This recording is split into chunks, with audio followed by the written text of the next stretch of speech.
Welcome to Reading the Green, our golf and fantasy sports show. My name is Mike with Kyle tonight on Tuesday, February 20th. This is episode 98, the Mexico Open preview with the Genesis Invitational recap. Kyle, welcome to the pod. Good to be back, Mike. Are you getting lonely? These little just one-on-one pods here recently. We haven't had the group setting. I like spending time one-on-one with you. It's kind of like your kids, right? You gotta spend one-on-one time with each of them, so you develop that direct relationship. It also gives us time to talk shit about you on the show. So, Well, yeah. See, I launched into discussion topic that wasn't taking the other one down right away. Jordan Dietrich. Yeah, thank you, sir. So I'm excited, Mike, to talk some real golf tonight. Really get into the course, some of the strokes gain data, some of that deep analysis that just doesn't happen without me. that is why you're on the show, and we owned it. We know that the show works, but we don't get the same level of stats that we get with you. So the junkies out there in the RTG universe will be happy that we will get a proper tournament preview this week. I did want to ask you a question as we get started, though, is we talk fantasy sports on the show. We talk a lot of NFL during the NFL season, but you and I are fairly big hockey fans. You probably pay a little more attention to the league than I do, but we dabbled in NHL DFS all last year. We talked about it. We had some proven strategies to make a little dough during the year, and I feel like maybe it's a little bit different vibe this season. What's the latest on your NHL DFS season? You hit it on the head with a different vibe. It has not gotten near the attention it as last year, or that it really deserves to be good at it. I'll say. I just looked at the lineup tonight. Probably not going to cash. Your boy Sorokin, though, got me a lot of points, but was also 46% owned. See, that's just the level of detail when you're not doing it in and out. You don't know when to zig and zag. I just click, usually way too often, right as I'm starting to make dinner at like 5:50, and just throwing a lineup in. Well, we'll cash in on whatever season-long benefits there are. I have been dabbling a little bit in the DraftKings Pick 6 app. Now that NFL is over, they, of course, extended it to NHL and NBA, and they keep on adding different stat lines in NHL. And I have enough credits built up that I got to spend them on something before NFL season next year, and so it's kind of fun. Tonight I took Sorokin under 29.5 saves. The Penguins blew that out of the water, but those your little pick parlay contest things are kind of fun when you start cheering for weird stat lines in hockey. I do think, though, I'm trying to find a bit of an edge. I feel like the goalie saves is one that I might be able to expose. We'll have to talk about it offline. I like it. There is a couple arenas out there, and I used to use this in DFS more than I have too. There's a couple arenas out there that are very, very generous with shots, so it's easy for a goalie to get saved when it's not going to even hit the net anyway. So yeah, I like your thought process. Have you hit any of those NHL pick sixes? I think I've hit one out of maybe the 10 I do, but I'm usually pretty aggressive with 5 and 6 pick sets. But we'll try. They keep on throwing out promos. I'll keep firing. I haven't gotten into the pick six because I was already in one of those previously. I am not good at it. Do not tail anything I say from those over under pick contests. No, thank you. Not my cup of tea. All right. Well, maybe something turns around here come Stanley Cup time. I think we'll have a little bit to talk about when we get into the playoffs and DFS. But for now, let's talk about beer and then golf. So what do you got? You said you got something in your glass you really wanted to share. I am. So a little prelude to where we're going this week. But I have an Indeed Brewing Mexican Honey. And then to follow up, of course you do. I have an Indeed Brewing Mexican Honey Light. Because of Mexican honey. And this is the funny part about this. Well, first off, this is Full No Jordan because it's an Imperial lager. It's 8%. But Even Is that more always the so. case with Mexican Yeah, honey? the Is it Mexican always that honey is. that high gravity? Huh? Okay. Yeah, it's a sneaky little guy. Because it is very, there's a sweetness to it, the honey element, but it is totally a Jordan because this was canned on 11/11/22. So I was going to ask if that was something you bought for the show, or I believe there was like a haul of beer that was left at your place last summer, maybe. And I was wondering if those cans are left over from that. This the wife does like the Mexican honey beer, so it was left over from something. But I did go out on Sunday since Monday was a holiday, and when I was at the liquor store, and I did pick up Mexican Honey Light because she also likes that one, and I was like, hey, it'll be perfect for Tuesday. That is perfect. I wish I had a beer as apropos as that. I have to wait. I'm gonna have to wait a while for the Joburg Open or whatever is South African based for golf. Maybe Eric Van Rooyen's going to win this week, and that would tie this out. 90s rock label from Junkyard. Kyle, I think you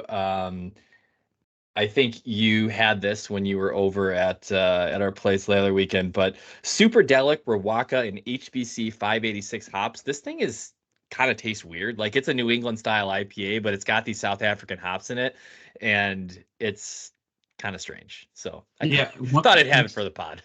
one of those hops that come. Maybe it's a couple of the combination, but yeah, there's something a little different in there. You Yeah. know who All did right. win? Didn't Max go win something in South Yeah, I think he won. I think Africa? he won the Oh, African yeah. Open, which was took place in South Africa. So who knows? Too bad he's Maybe there's not some in the vibes field there. this week. Yeah, could have Too connected bad. the Too bad. dots. We'll talk about home at some point in the show. I'm pretty sure. Let's get into Genesis Invitational. I got a few things to talk about before we run through RTG results, etc. Um, First thing I'll comment on Friday night into Saturday morning, there was some serious leaderboard hate. I think we even texted about it. Like, oh man, what a train wreck for the PGA Tour. We got Patrick Cantlay winning by 5 shots. He looks invincible. He's going to win this thing running away. Tiger's out. Spieth is out. JT is out. Is anybody even going to show up to Riv and watch the weekend of golf? And in in the next day, it all tightened up, and that was a really wild finish on Sunday until Hideki ran away with it. But what do you have to say to the leaderboard haters that jumped in on Friday night? I don't think this will surprise anyone. I was not in that group of haters. Yeah, Patrick Cantlay out there. Yes, I did not want him to run away with it. But how many times have we seen this movie? Cantlay jumps out to an early lead and then just backs it up. Usually it's before Sunday. Usually it's on moving day, but he did it again. Been there, done that. Had Willie Z in striking distance, had Luke List, who I was heavy on last week. We didn't get to talk about his meltdown to miss a cut the week before because I wasn't here last week, but like the rebound there. Yeah, and then you got Decky coming from behind. He's like the guy in the what's the one on Twitter on the one GIF and the where the guy just jumps over the back all of a sudden throws a punch. Yeah, I Well, rewatched it part on Monday, and the leaders are through 9, and Decky's still not on the scorebook until he yeah, went. he Yeah, just a tear. But it's too many good golfers. I mean, you have too many good golfers in a small field elevated event to think that a 5-shot lead is totally comfortable. Yeah, Cantlay could have gone out and shot 65, 65 again, but 62 is out there for any of these guys on any golf course. And so, you shouldn't have been surprised that that lead was gobbled up in the next 18 holes. and it's one of the great parts about Riv is not only is a 63 out there, but a double bogey is out there on almost every hole. Well, let's talk a little bit about Riv because I'm now an expert. I downloaded it on Golf Plus, the VR, the VR video game. And while the graphics are not great, this ain't no Vision Pro, but I actually kind of got a little more respect for the golf course, and I think I watched quite a bit of the event through Thursday through Sunday. The green, I get the correlations to Augusta now with these gigantic bunkers and these undulated greens, big greens, but big undulations, and you can really get in some spots where you have absolutely no chance. I get why around the green play was so important here, and frankly, Cantlay on Sunday was an around the green master. Frankly, because he couldn't hit a green to begin with, but his wedge play was the only thing kind of keeping him in there until he put in reverse. So I I like watching this golf course, and I feel like getting to see a whole bunch of it on TV this weekend. I have a new respect for it. I've always been a big Riv fan. It killed me to not be part of the pod last week because of that reason. And I think one of the other sneaky things too is just, and picked up more on it this year than the past, is the sight lines off the tee. I think it almost plays games with people. What is it? 15, right? Where Will drove it in the bunker on the right side. Which you can't do. Yeah, everyone just kept, Cantlay did too. Everyone just kept hitting in that bunker, which you can't do, and you know it's there. And it's just, I think it just kind of messes.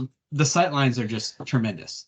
You have a lot of enormous trees that kind of crowd the tee boxes or really force you to hit a certain shape on the hole. We talked about last week about players that had to hit it right to left and left to right. You know, you got 12 that's kind of forcing this draw off the tee. You got 4 where this ravine is kind of coming in right on the tee box.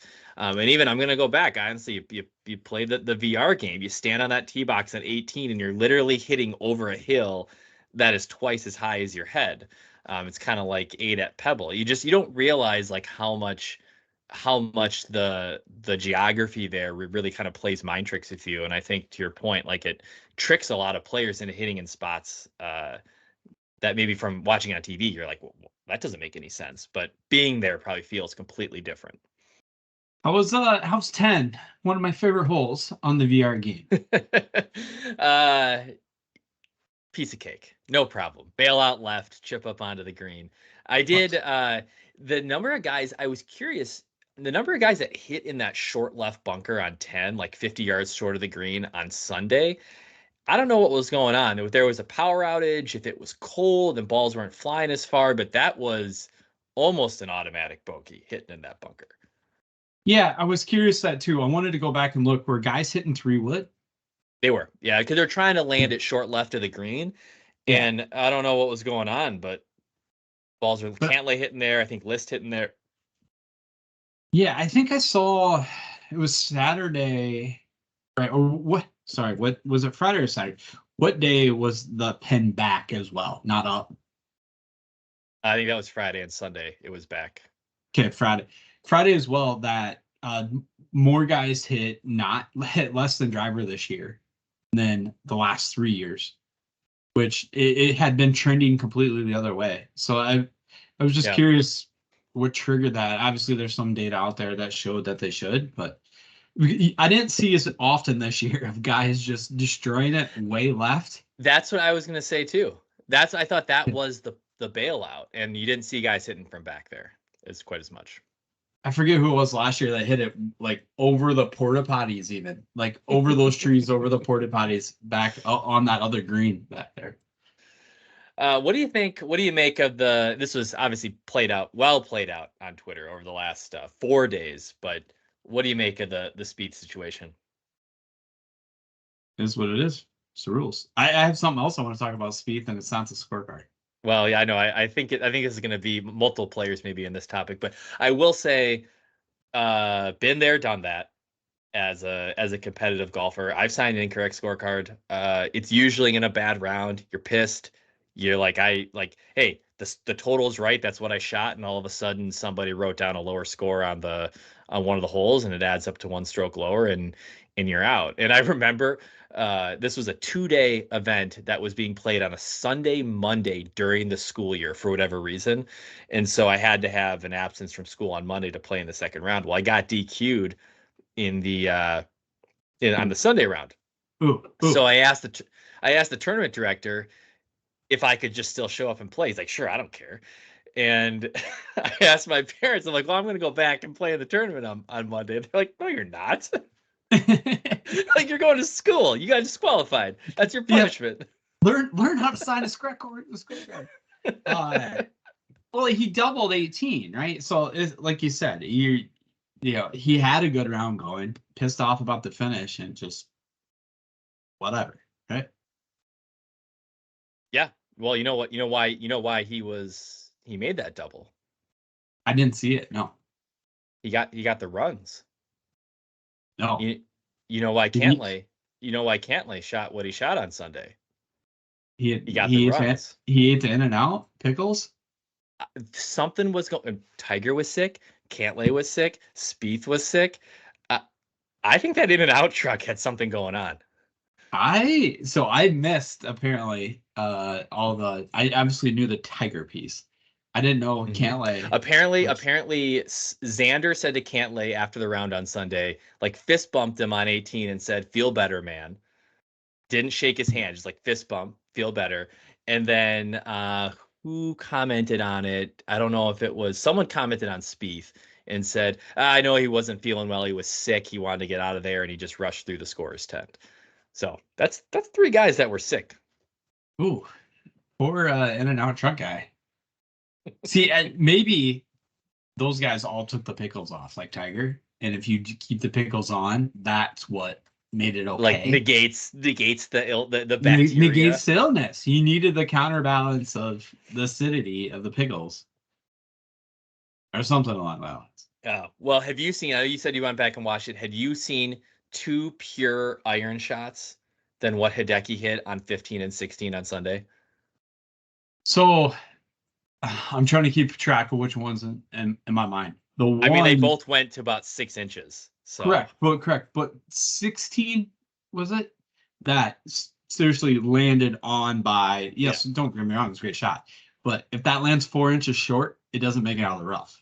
well, in 15, he does like the Hideki shrug and stumble out of his follow through, and you thought he flung it out way to the right of the green. All of a sudden, the ball hits and rolls up right to less than a foot. Like just sneaky. That guy, like out of nowhere. Even his mannerisms, you had no idea he was playing as well as he was. 100%, and he's just he has it or he doesn't. He's one of those guys. He's just an assassin. Well, it was a fantastic tournament. I'm glad of the way it turned out, the way that it turned out. Let's run through some of the RTG stuff here really quick before we get to the Mexico Open Listener League. You doubted me, Kyle. What did you text me on Saturday? I don't remember it on Saturday. Whatever day it was. Well, what I don't know. What I sent You said I don't even have to look at the RTG Listener League to know that Mike went all Aussie in his entry. Correct. And I didn't even, yeah, for sure. It's the Kikuya here. You always do that. It's your move. You threaded the needle with Jason Day. The people Cam didn't play Davis. a whole lot. Yeah. Ryan Fox. Yeah. I tried to throw in guys from the Southeast. I threw in Hideki and I threw in Tom Kim. And I was like, they probably played some Kikuya coming up. And so that paid off. Spicy won, finishes in second, and longtime listener Derek Howard in third place. So good listener league this week. It was very tight at the end. Derek, I believe, hung on by a 0.5.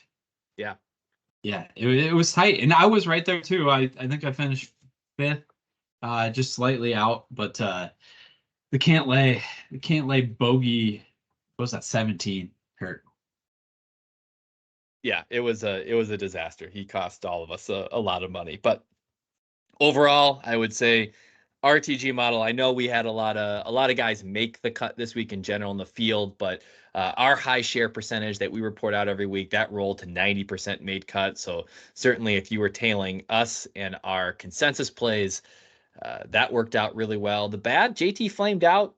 A lot of talk about JT this week. He flames out, but he was pretty high owned. I had a pretty large cash contest where he was 65% owned, and I had him. So it was really no big deal that he missed the cut because he, almost 70% of the contest entries had him. So no problem saying goodbye to JT this week. So Hideki wins. He was 24th in the RTG model. I think the only share I had of him was in the RTG Listener League contest. Our top expert contributor of the week, Landon Solinsky, DK Network, Hideki, Scotty, and Adam Scott. Three pretty solid places to start any lineup. Gutsiest play, Adam Svensson. I think he ended up cracking the top 10. So Andy Lack was the only guy in Adam Svensson this week. Would have loved to see Adam Svensson W. Didn't work out that way. I concur. But we'll talk about some Calcutta plays this week at the Mexico Open. But Kyle, let's finish things off with the one and done. Yeah, and just one last thought there, Mike. And overall, I'm kind of disappointed that I went light this week, just given what was going on in my life, because it looked like the model had a good week. You had a good week, right? Overall, one of your better weeks of the year. So the leader year to date for us is Stogie. He's up to 2.42 million. He had Patrick Cantlay last week that brought him home fourth place at 866,000. Followed by Mulligan 46, Seabury, J.E. Minky jumps up there, and T. Nash. So overall, we got some new names creeping to the top of the leaderboard, which is always fun. Jordan was really talking some crap there for a while, Mike. Let's scroll down. He is down to 17th, still at $1 million, but he had Spieth last week, which obviously took down nothing. Yeah, we can stop there. We don't really need to talk about us. We still got a lot of time left, a lot of time to win some money. Yeah, a lot of elevated events. That's all. Nobody in the RTG one and done. We're seeing very few winners, and no one's picked a winner in the signature event yet. So that's what's keeping us all in it. Yeah, I'll take it. It's good. I like weeks like this because these are the weeks to be fun. Try to get a little different, use someone. The signature event model still working our way. Try to figure out a way how to navigate that. You need to use your studs, but don't want to use them when other people are, and that's where we are. One more topic on Riv. We'll go through this very quickly. We are workshopping Jordan's big Survivor League season-long contest. He wanted to play Spieth. I told him Spieth was fine. I also threw out Rory and Fleetwood as two other options. And you came back over the top after the show last week and said you need to play Homa. At the end of the day, all four players worked out. They all were credited with made cuts. Homa and McIlroy working their way back across the cut line on Friday after playing pretty poorly on Thursday. Fleetwood, had a fine week. And I believe in the Survivor League, they gave Spieth credit for a made cut for scoring well enough to make the cut, even though he was disqualified before the end of the second round. Yeah, I disagree with the scoring rule. Yeah, but hey, those are the rule of contests, and if it was laid out beforehand, sure. Yep. Yeah, I might have sent that response back with a picture of a Manhattan at the same time last week. It was fine. It worked out. No sweat. We'll come back to Survivor League here in a few minutes. So let's get into the Mexico Open, and I'll start by paraphrasing what one of our favorite follows, Rick Gaiman, what he said on his show this week, which is, this is a real golf tournament with real human golfers. You will bet real money and you will win real money. So before we go and crap on the quality of the field and the forgettableness of the golf course, you can still bet on it. So let's have some fun. Heck yeah. And I'm ready to go. I love weeks like this. I looked this up pre-show because I was curious. Last year, of all the DFS events last year, I won the third most money at the Mexico Open. Did really well at the Masters, did well at the Charles Schwab, and then at the Mexico, locking in Finau and Rahm last year. So I'm excited, Mike. Let's run it back. Big week. Run it back. Vedanta Vallarta in Nuevo Vallarta, Mexico. Last year, Tony Finau won. We have the 7,500 yard par 71 past Palm Greens resort course that literally plays like a resort course. It's wide open. Guys can hit it all over the place. There's almost no penalty for being in the rough. And really outside of hole 10, where you have out of bounds left and water right, there really aren't a lot of interesting, threatening shots. So that's what I'm looking forward to, is watching that tee shot. But Other than that, we're looking for guys, long iron play, bomb it off the tee. Correct. Yep. Bombers, long irons, like you said, Mike, it has 46% of approach shots over 200 yards. That is the most on tour. And then resort course, we're in Mexico, past Ballin Greens. So slower, stickier grass. And it is similar to POA that there just seems to be guys that like to putt on Paspalum. A couple things to note. So we are back to a full field event, top 65, and Ty's making the cut. DraftKings wise, we have salaries all the way down to $5,000. So as we get into lineup building strategies, keep in mind that you can really get into the bottom of the barrel in this event. Yeah, and I hope we see something similar to this at some of the other places out there, particularly the Masters. So we had Tony Finau leading the way at 12,000 this week. Just teaser on who's the top of the model. Tony Finau, $12,000, 56% mention share, and a 90 on the MPI. But then, as Mike said, we have guys at 5,000.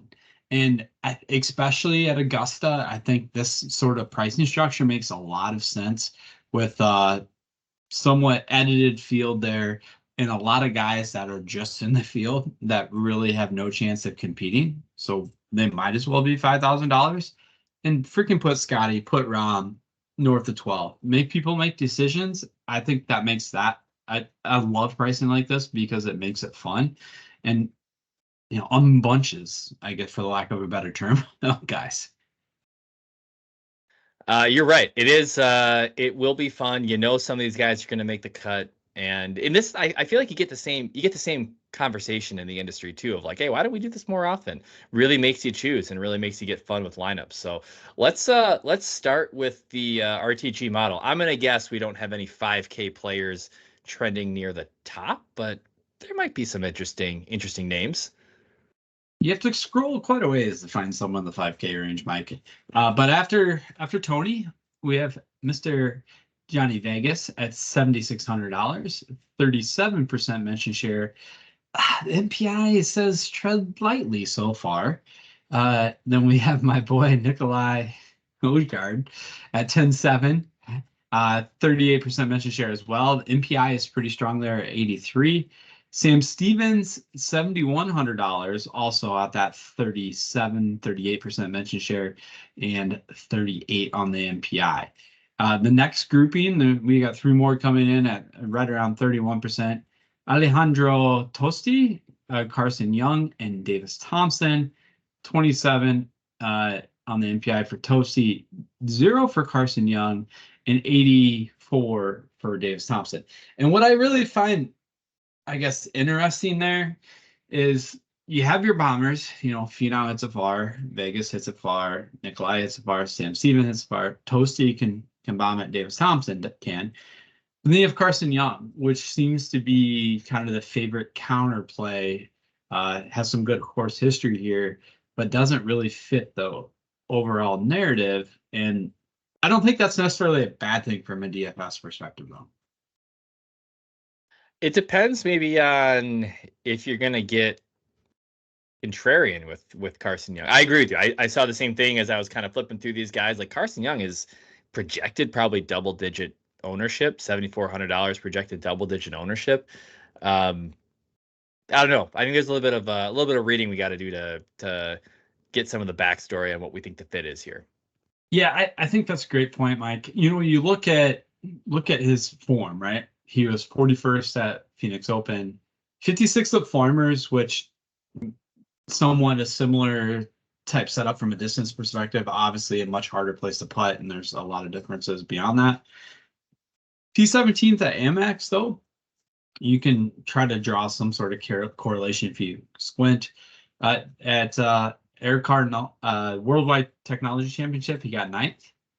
But outside of that, I don't see his performance in similar courses very often. Mm-hmm. So I that's an interesting one to me. And there's a reason maybe the MPI doesn't love him so far, because maybe people are latching on to something there that we shouldn't be looking at. Well, let's so we got the rundown of the top 10 guys. So in the RTG model, what's besides Carson Young, what's catching your attention? I'm gonna go back to Finau. I know he does not have the course or the form he had going into this event last year, especially with the putter. So I think that's gonna scare some people away and give us a little bit lower ownership than he should. I really have a hard time at $12,000 thinking 40% of people are gonna go there in their lineups. And if he gives me something less than that, I'm gonna be at least at field. I think in this type of event, he's won it. He's finished second at similar or less strength fields. I think at 12,000, especially with the lower price guys we have access to this week, I'm there. So the MPI is strong, the mention share is strong, and it says to do it. Landon Selinsky's there, Spencer's there, Brendan Gadula. So a lot of the guys we like to tail week in, week out, I'm in. Going down board a little bit, Taylor Pendrith 9,600. If you look to pivot a little bit with starting with a lineup with Finau or going Finau, Pendrith, and then going cheaper from there, and he can fit into that style build too. 25% mention share, 51 on the MPI. Lynn Hochberg, Andy Lack, mentioned him as plays this week. Hint there, I also like him on the betting market. A lot of people have gotten there, and that number has really been bet down over the last couple of days. And then if I'm going to look to pivot maybe somewhere a little bit, I've played him a lot this year so far, but Rio, his Hatsumi. That do better, Mike? I would have said yes, except listening to some shows earlier this week. I believe it is Hisetsun. Oh, I tried to take your notes from last time. Anyway, I know I was wrong. He's 9,600. So I do not think many people are going to go there because he doesn't necessarily fit that bomber narrative. But Spencer Aguilar is on him, and the reason I like him is he's not overly long, but he's good with his 200 plus approach shots and scores really well at easy courses. He was 11th at the Amex. And then T33 at Farmers, somewhere that's going to score a little harder than this. Then you go back to the fall, it's T6 at Zozo, T10 at Barracuda, other courses that set up well to scoring. So I think he could be a little bit of an underlooked guy at 9,200 this week.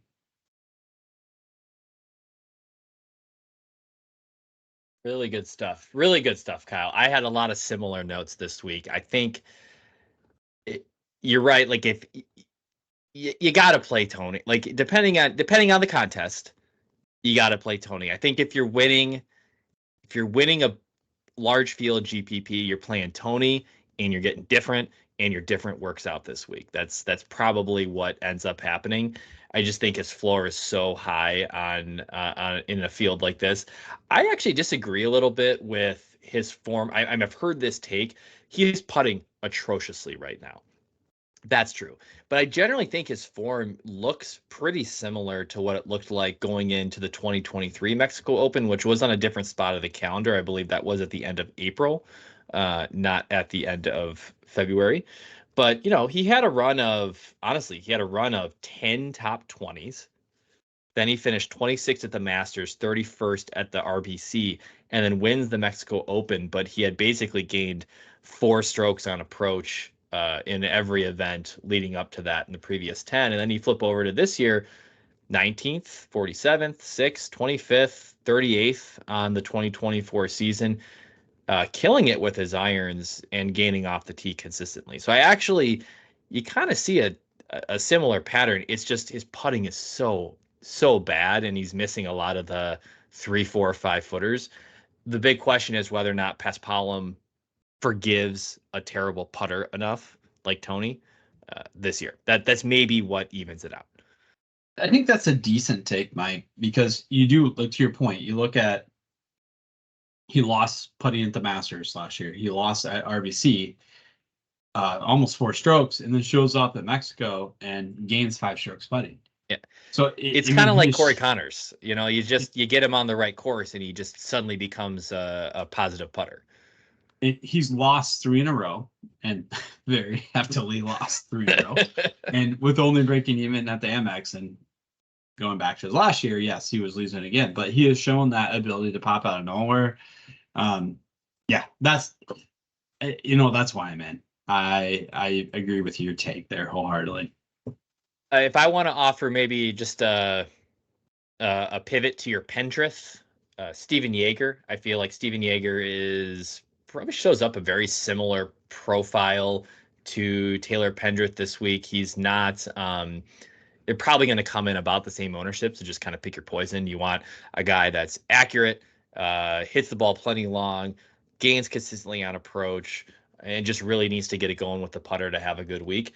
I think Steven Yeager is another guy you can slot in the mid 9Ks, especially if maybe you're thinking of not playing Tony, and so you're going to go 9-9-9.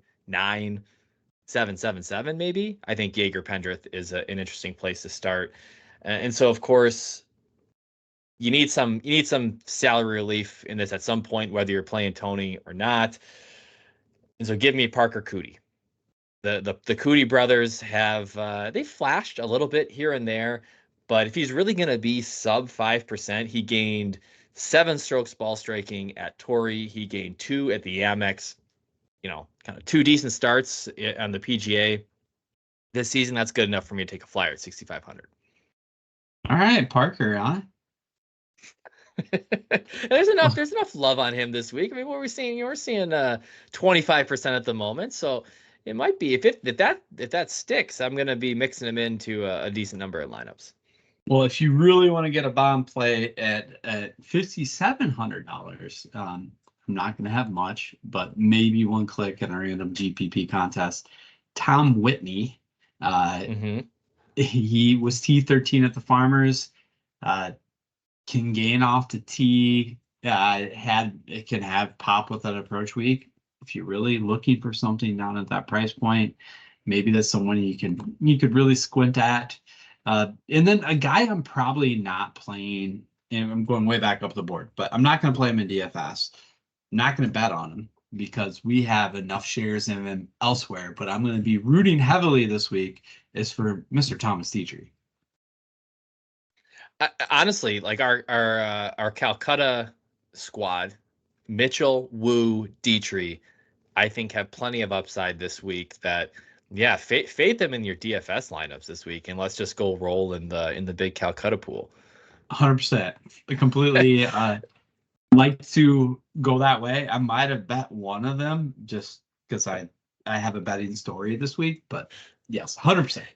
The last thing I'll say before we move on, the last thing I'll say in the 5K range is there's a couple of names that have floated down here that are guys that we've seen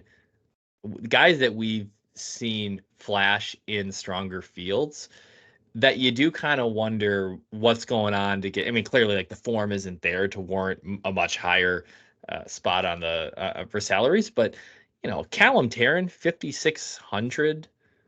David Lipsky, 5,500. Are you telling me that Ben Coles is worth $800 more than Callum Tarrant?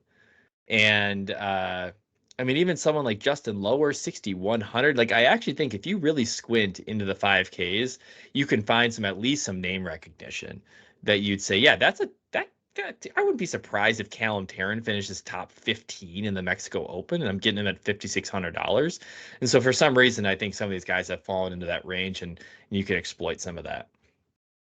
Same wavelength, Mike, because a guy like Ben Taylor, he was T8 here last year. Yeah. He's $5,100. That's like inexcusable. Like that's just laziness on DraftKings part, because you're right. Like in a course, an event that's been here for 2 years. So I know there's not a lot of form, a lot of course history, but clearly there's something that he sees on this golf course. He finished his 8th last year. Like, why not take him at 5,100? I mean, you're rolling with some high miscut potential, obviously, but $5,100. I mean, you cut Waste Management, 64th at Farmers, cut 77th, T28th at Shriners. Like you're only paying $5,100 for a guy. You're asking for that 1 in 9 possibility of event of T28 with the upside of an 8th. I think that's worth a dice roll if you're playing a ton of lineups.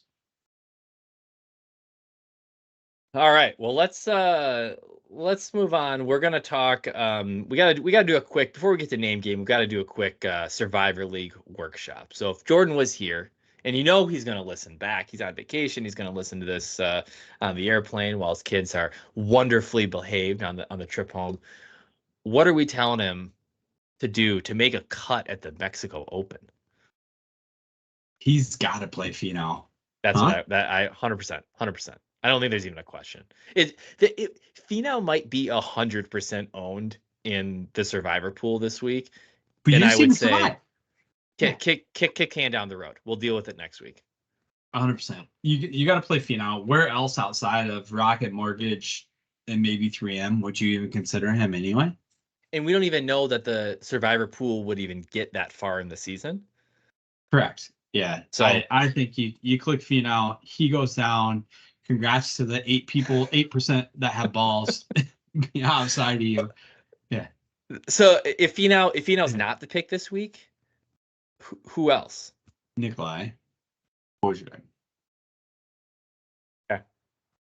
I mean, Okay. who would be your second? That would be if I was going to try to get cute, but it's not get cute season yet. You got to get through the players. You got to get through the Masters. If we were like in May, maybe you're trying to, get a little cute. We're not there yet. I agree with that from a Survivor League pick. One and done. I think any pure bomber is in play from a one and done standpoint. So, you want to go play Pendrith, you want to play Jaeger, you want to play Højgaard, you want to play Finau. Like, I think all those guys would be in play for one and done. Mitchell. But Survivor, I think you just got to take the cream of the crop. I hadn't given my one and done a lot of thought yet. It's going to kind of be a boring week. I think so. I think it's going to be, it's probably going to be like 6 guys owned across the pool. But all right, let's do it. Name game. You were pumped about it. I have not, I did not take a sneak peek. So what do you got? I am. I'm very excited, Mike, if my computer would cooperate with me. So we're in Mexico. If you're going on a Mexican vacation, Mike, what are the 3 things you need to plan out? I've never been to Mexico. What resort? All right, we will unpack that after the show. What resort you're going to? Obviously, all inclusive, maybe? I don't know. What tequila you're going to drink and where you're going to get your tacos. So perfect. Yeah. So team 1, we have Austin Ecro. You're staying at the Austin for team 1. That's the name of your resort. You have Cameron Champ because you're going to be consuming a lot of Champ's tequila, and then you have Alejandro Tosti because you're eating Tosti's tacos. I'm surprised Tosti didn't open a tostada stand. But the theme here is tacos, Mike. Okay, get with it. Bye. All right. So you're staying at the Austin, you're drinking Champ's tequila, and you're eating Tosti's tacos. Team 2, you're staying at Solar's Sanctuary. That's Cristobal del Solar, the guy that shoots like a 40 on a 200-foot course. He's $6,400, and I could get Callum Tarrant for $5,600. Come on. Chris got her up because got her up tequila. No comment. And Bjorn Olesen for it's Bjorn's tacos. That team is 23-8. The previous team is 24-4. Team 3 is Johnny Vegas because you're staying at Little Vegas and you're drinking some Paul Barjon tequila, and you're eating at Emiliano Grillo's tacos. And then team 4 is Harry Hall because you're staying at Harry's Haven, and Tony Finau drinking Tony's tequila, and while eating Taryn's tacos, Callum Tarrant. Those last 2 teams are 24-4 as well.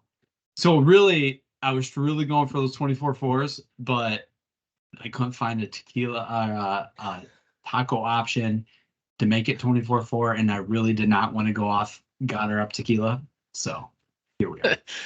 That's perfect. It's perfect. I am curious why Thorbjorn Olsen has Tommy's Tacos as his taco stand. No, that might have been a typo as the very last thing going in.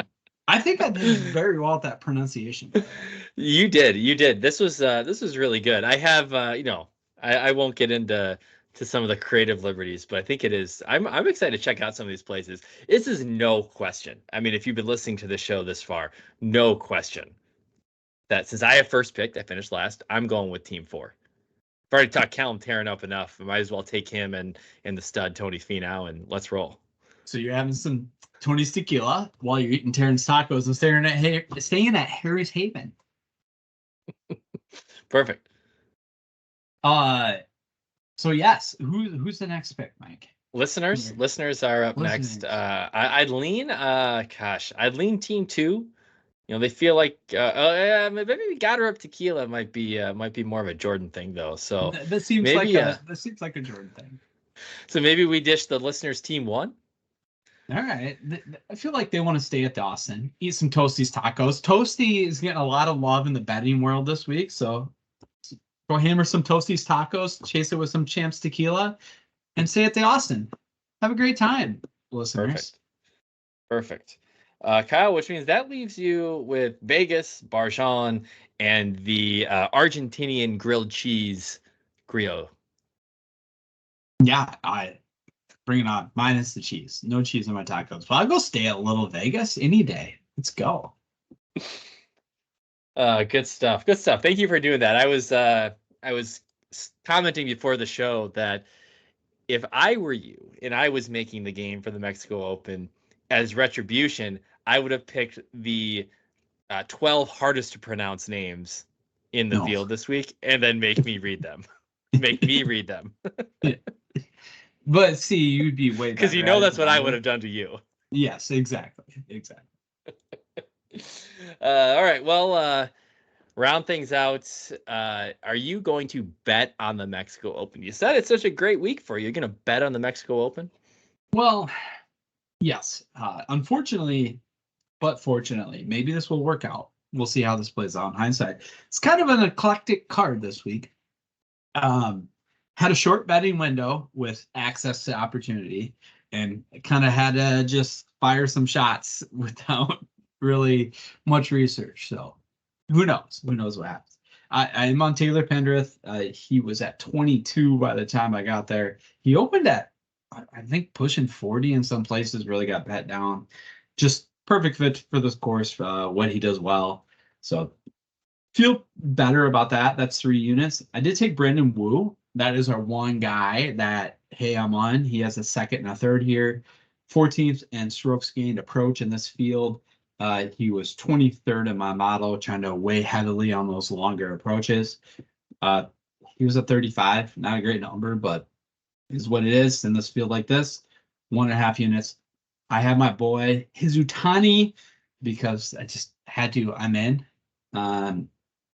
I said it different. I reverted. Yeah. I reverted back. I don't even know who that is. Hasatsune. I reverted back that one. Sorry, my apologies out there. Matt Hughes, which really did, solid at long irons, but just in case we get a little different, Ken doesn't quite hit it as far.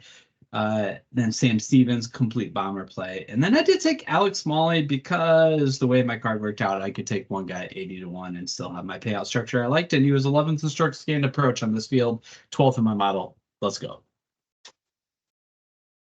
I look forward to that. We need to get a sweat back going here on the RTG side on Sunday. So why not at the Mexico Open? Yes. Someone's got to win. Someone's got to win. Yes. Hopefully Thomas Seymour. Not gonna lie. That would be. He's been playing well. There's no reason that he should contend here, and let's hopefully he's hoisting the trophy on Sunday. Kyle, I got a video for you. This doesn't happen often, but we had a listener, P Koziak 3. We'll give him source credit on this. Actually, send a news article during the recording time. Oh.